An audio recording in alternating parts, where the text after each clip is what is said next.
محدثة بدعة وكل بدعة ضلالة وكل ضلالة في النار. يا أيها الذين آمنوا اتقوا الله حق تقاته ولا تموتن إلا وأنتم مسلمون. يا أيها الناس اتقوا ربكم الذي خلقكم من نفس واحدة وخلق منها زوجها وبث منهما رجالا كثيرا ونساء واتقوا الله الذي تساءلون به والأرحام إن الله كان عليكم رقيبا. يا أيها الذين آمنوا اتقوا الله وقولوا قولا سديدا يصلح لكم أعمالكم ويغفر لكم ذنوبكم ومن يطع الله ورسوله فقد فاز فوزا عظيما.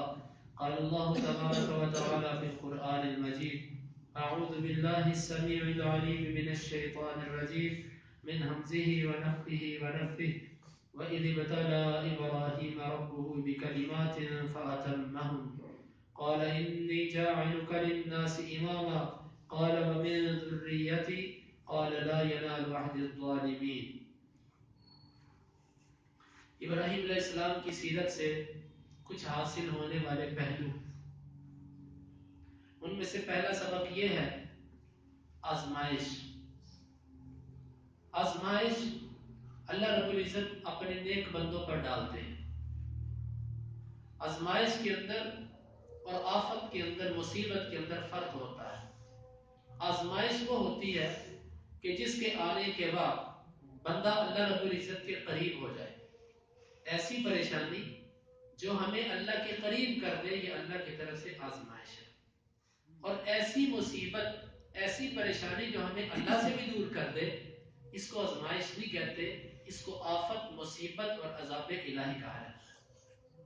آپ نے دیکھا ہوگا معاشرے کے اندر کچھ لوگ ایسے ہوتے ہیں کہ ان کے اوپر کچھ مصیبت آئی، وہ اللہ کو بھی بھول جاتے ہیں، نماز کو بھی بھول جاتے ہیں، سب کچھ چھوڑ دیتے ہیں۔ در حقیقت ان کے نفس کے اندر ایسی خرابی ہوتی ہے کہ جس کی بنا پر اللہ پسند نہیں کرتا کہ ایسے لوگ اس کے قریب آئیں۔ اللہ تعالیٰ ان پر مصیبتیں ڈال کے ان کو دور کر دیتا ہے۔ اور کچھ لوگ ایسے ہوتے ہیں کہ ان پر جب مصیبت آتی ہے تو وہ اللہ کے قریب تر ہوتے جاتے ہیں۔ یہ بندہ اللہ کو پسندیدہ ہوتا ہے۔ صحیح بخاری کے اندر آتا ہے، نبی صلی اللہ علیہ وسلم نے فرمایا کہ من یرید اللہ بہ خیرا یصب منہ، اللہ تعالیٰ جس سے خیر کا ارادہ کرتے ہیں، اللہ تعالیٰ اس کو مصیبتوں میں مبتلا کرتے ہیں، اس کو آزمائشوں میں ڈال دیتے ہیں۔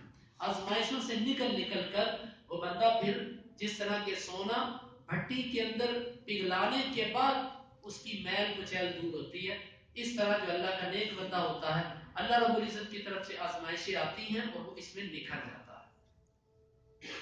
اور سب سے زیادہ آزمائشیں اس پر آتی ہیں جو اللہ کے سب سے قریب ہوتا ہے۔ نبی صلی اللہ علیہ وسلم نے فرمایا کہ اشد الناس بلاء الانبیاء ثم الامثل فالامثل، سب سے سخت مصیبتیں انبیاء پر آتی ہیں، پھر جو ایمان میں جس قدر قریب ہوتا ہے اس کی آزمائش اس کے ایمان کی بقدر سخت ہوتی ہے۔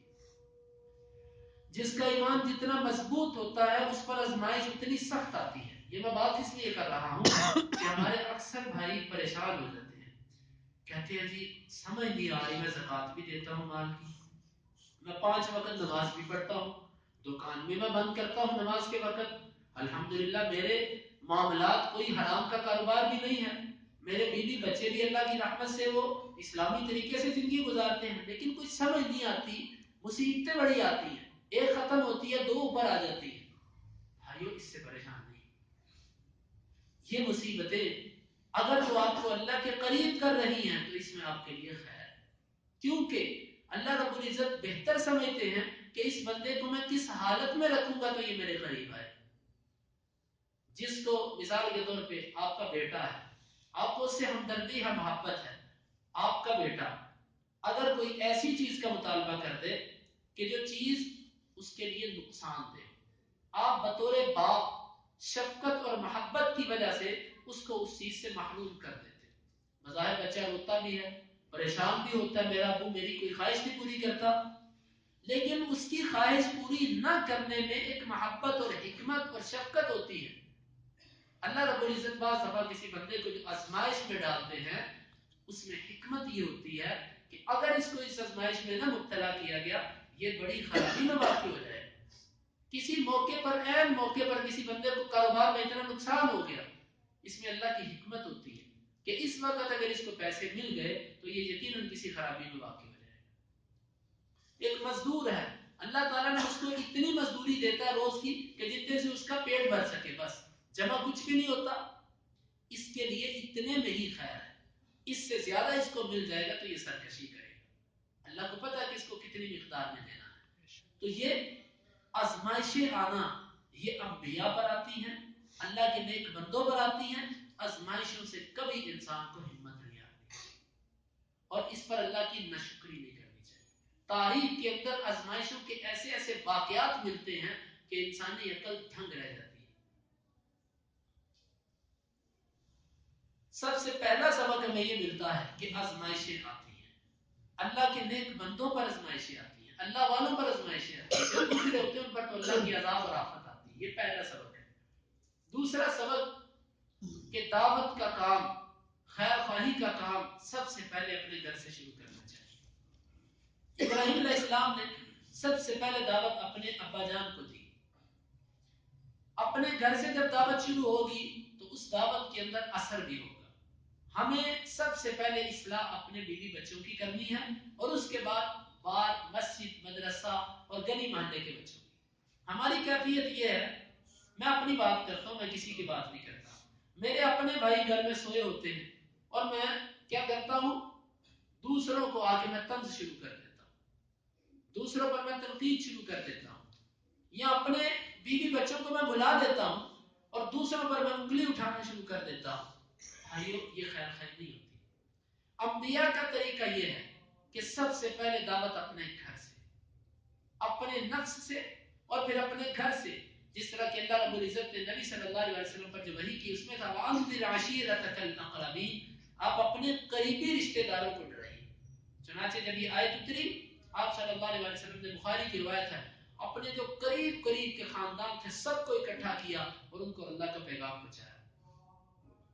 یہ دوسرا سبق یہ ہے سیرت ابراہیم سے کہ اپنے گھر سے دعوت شروع کرو، سب سے پہلے اپنے بیوی بچوں کو۔ اور افسوس کی بات یہ ہے، میرے سمیت ہماری حالت یہ ہے کہ اپنے گھر میں بچوں کو ہم دعوت نہیں دیتے، حالانکہ ہونا یہ چاہیے۔ ہفتے کے اندر ایک اپنے بیوی بچوں کو لے کر بیٹھے، ان سے پوچھے کہ آج پورے ہفتے کے اندر آپ نے کتنی نمازیں جماعت سے پڑھی اور کتنی نمازیں آپ کی جماعت کے بغیر پڑھی گئی۔ اپنی بیٹیوں سے پوچھیں، اپنی بیوی سے پوچھیں کتنی نمازیں وقت پر پڑھی۔ عورتیں گھر میں نمازوں کے معاملے میں بڑی سست ہوتی ہیں، اکثر وقت گزار کر نماز پڑھتی ہیں کیونکہ انہوں نے کون سا مسجد جانا ہوتا ہے۔ ان سے پوچھا جائے، پھر یہ جائزہ لیا جائے کہ اس ہفتے آپ نے قرآن کی تلاوت کتنی کی ہے، پھر یہ جائزہ لیا جائے کہ اس ہفتے ہم نے کیا بہتری لے کر آئے۔ پھر کبھی اپنے بچوں کو یہ کہو چلو بیٹا آج میں آپ کو نماز پڑھ کے دکھاتا ہوں نبی صلی اللہ علیہ وسلم کی، اللہ کے نبی ایسے نماز پڑھا کرتے تھے، نماز کا طریقہ میں سکھاتا ہوں سب کو۔ یہ چیزیں ہمارے گھروں میں نہیں ہیں۔ ہمارے گھر میں یہ جائزہ لیا جاتا ہے اسکول گیا کہ نہیں گیا، اکیڈمی گیا تھا کہ نہیں گیا تھا، اسکول کا کام کیا کہ نہیں کیا، کاروبار کی کیا کیفیت ہے، یہ سب چیزیں چلتی ہیں۔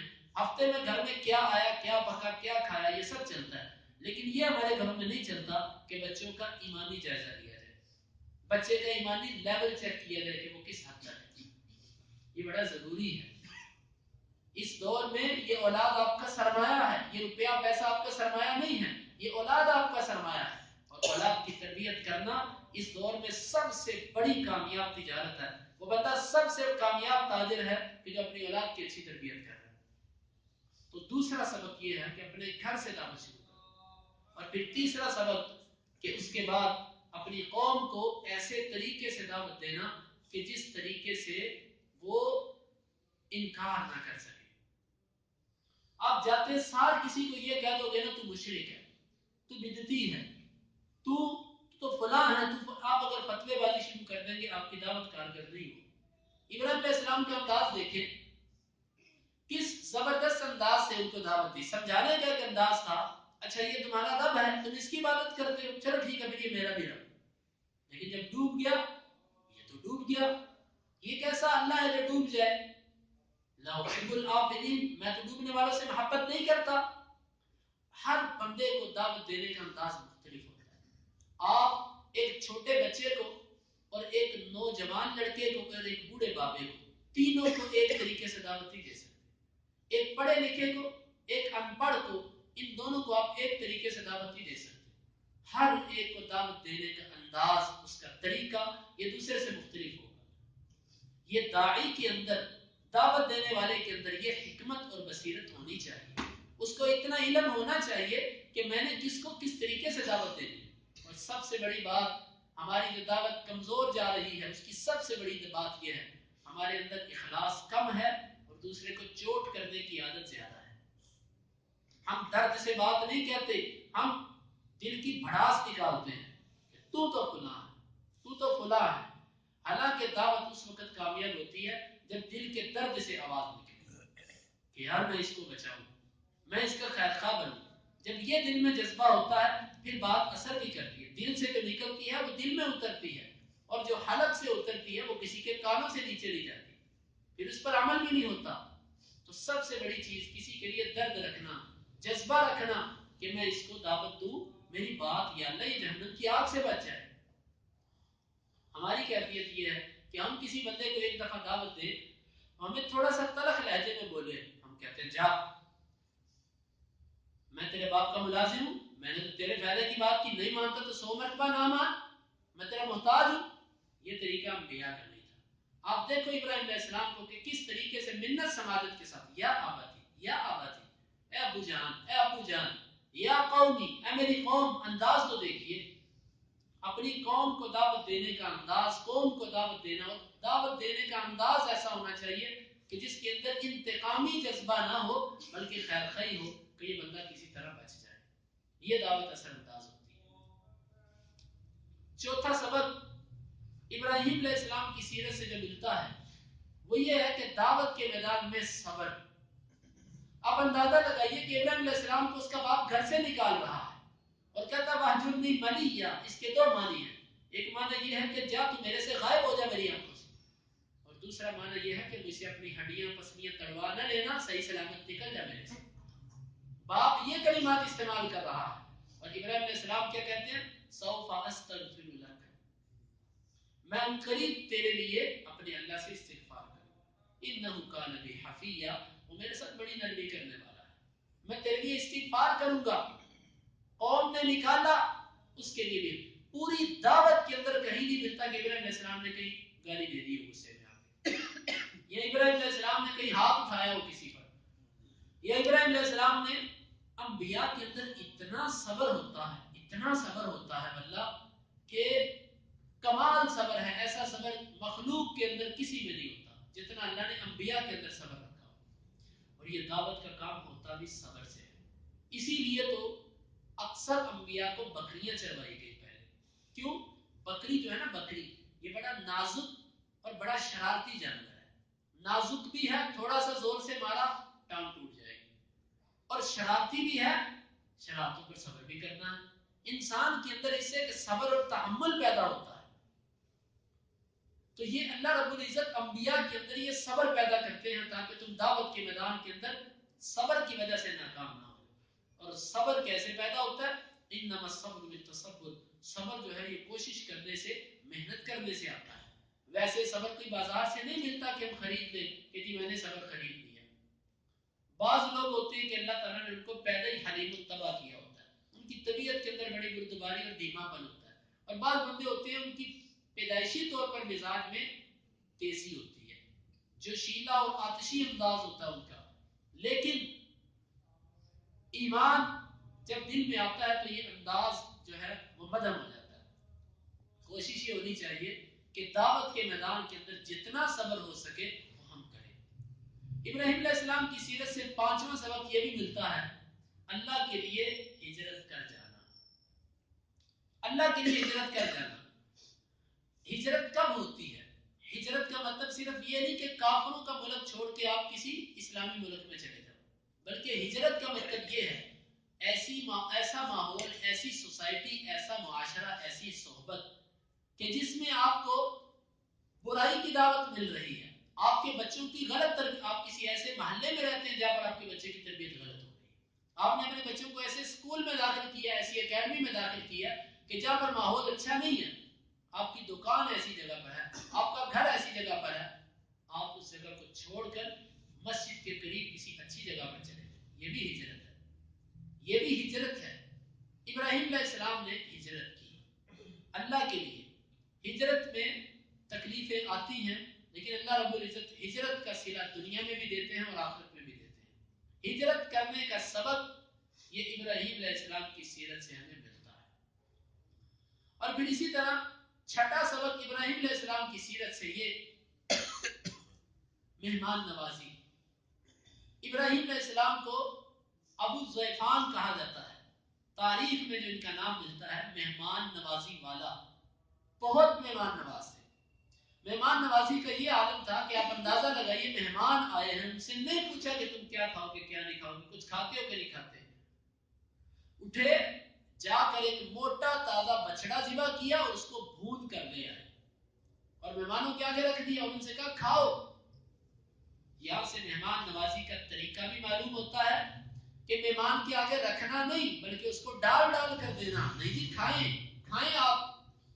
نبی صلی اللہ علیہ وسلم نے فرمایا کہ من کان یؤمن باللہ والیوم الآخر فلیکرم ضیفہ، جو اللہ اور آخرت کے دن پر ایمان رکھتا ہے اس بندے کو چاہیے کہ وہ اپنے مہمان کا اکرام کرے، اور اسلام ہمیں مہمان کا اکرام کرنے کا بہت درس دیتا ہے۔ یہاں تک کہ نبی صلی اللہ علیہ وسلم کا مہمان آ جاتا تو آپ کے گھر میں کچھ نہ ہوتا تو آپ صحابہ میں سے کسی سے کہتے کہ آپ کے گھر میں کچھ ہے کہ میرے مہمان کو کھلا دو۔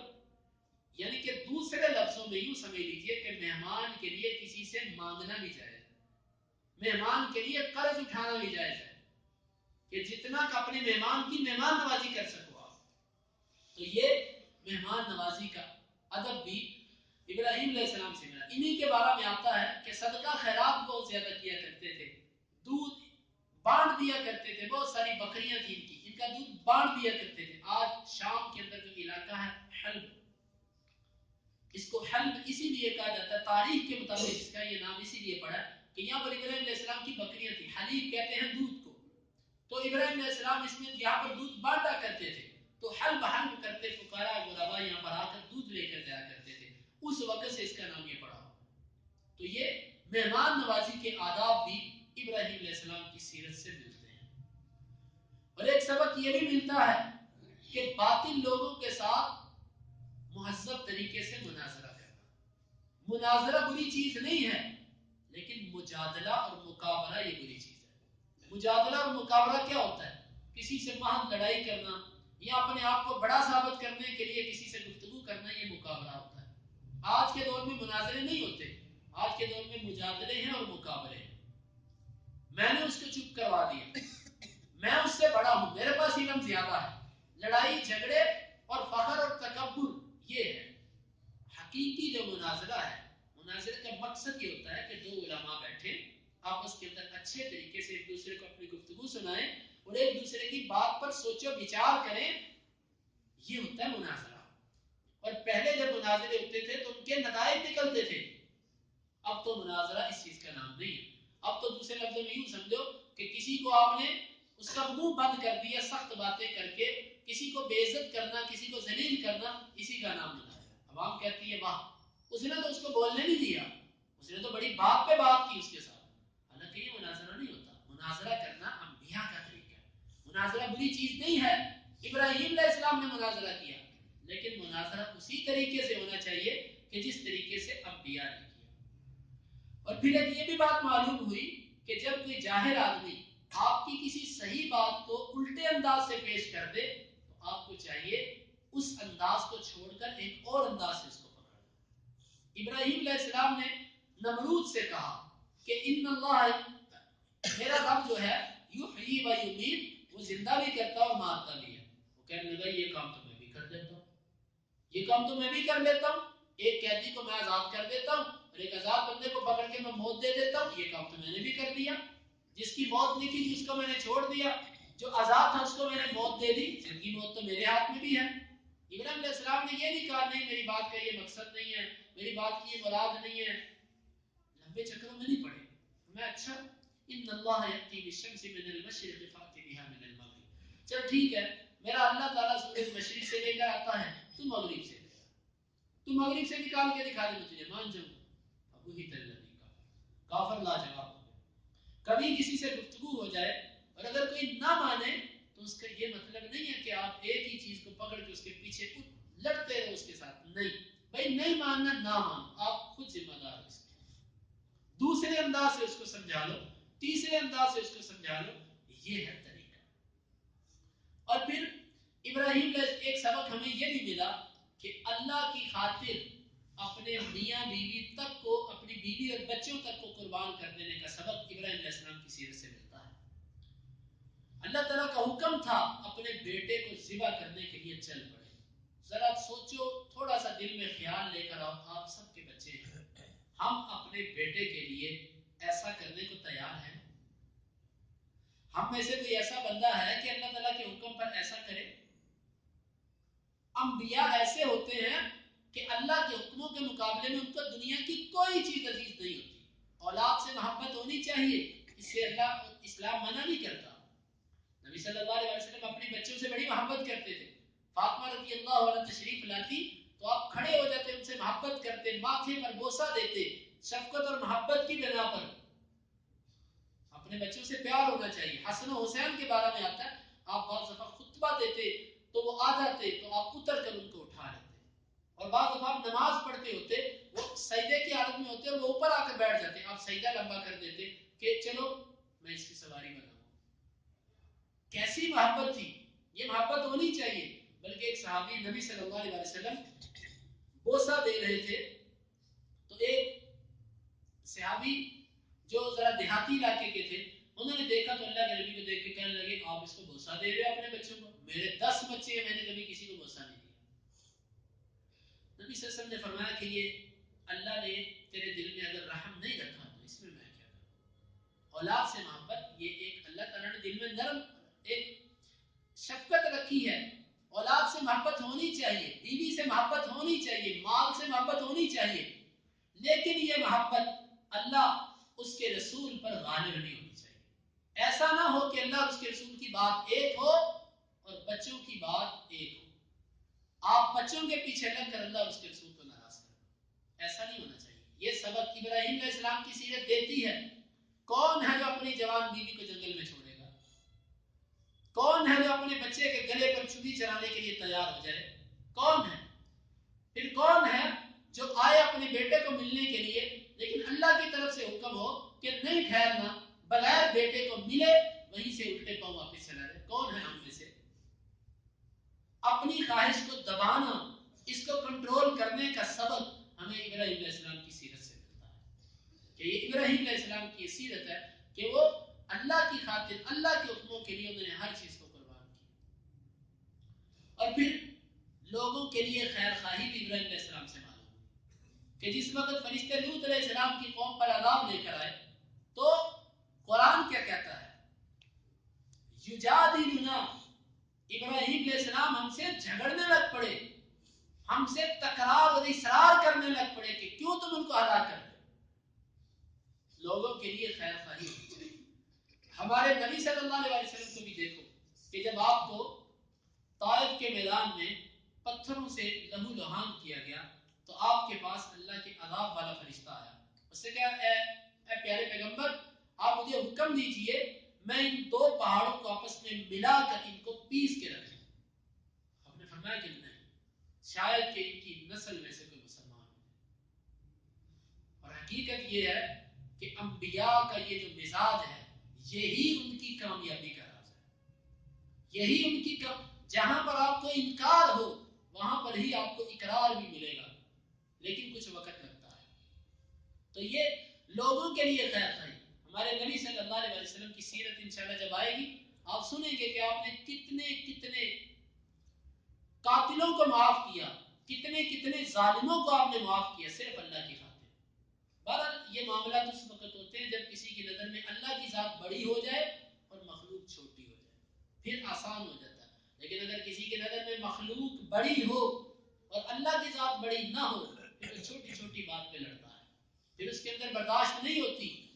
ابراہیم علیہ السلام کی سیرت سے ایک سبق یہ بھی ملا کہ لوگوں کے لیے خیر خواہی. خیر الناس من ينفع الناس، لوگوں میں سے بہترین وہ ہوتا ہے جو لوگوں کو نفع پہنچاتا ہے. تو بھائی یہ کچھ اسباب ہمیں ابراہیم علیہ السلام کی سیرت سے ملتے ہیں، اور بھی آپ اس پر سوچ لیجئے گا، بہت ساری ایسی باتیں ہم لے سکتے ہیں۔ اللہ رب العزت سے دعا ہے کہ اللہ تعالیٰ ہمیں ابراہیم علیہ السلام کی سیرت کو اختیار کرنے کی توفیق عطا فرمائے۔ اللہ تعالیٰ ہمارے دلوں میں انبیاء کی محبت پیدا فرمائے۔ اللہ تعالیٰ ہمیں اپنی اولاد کی اور اپنی تربیت اسی منہج پر کرنے کی توفیق عطا فرمائے۔ اللهم انفعنا بما علمتنا وعلمنا ما ينفعنا وزدنا علما۔ اللهم اقسم لنا من خشيتك ما تحول به بيننا وبين معصيتك، ومن طاعتك ما تبلغنا به جنتك، ومن اليقين ما تهون به علينا مصائب الدنيا، متعنا اللهم بأسماعنا وأبصارنا وقواتنا أبدا ما أحييتنا، واجعله الوارث منا، واجعل ثأرنا على من ظلمنا، ولا تجعل مصيبتنا في ديننا، ولا تجعل الدنيا أكبر همنا ولا مبلغ علمنا، ولا تسلط علينا من لا يرحمنا،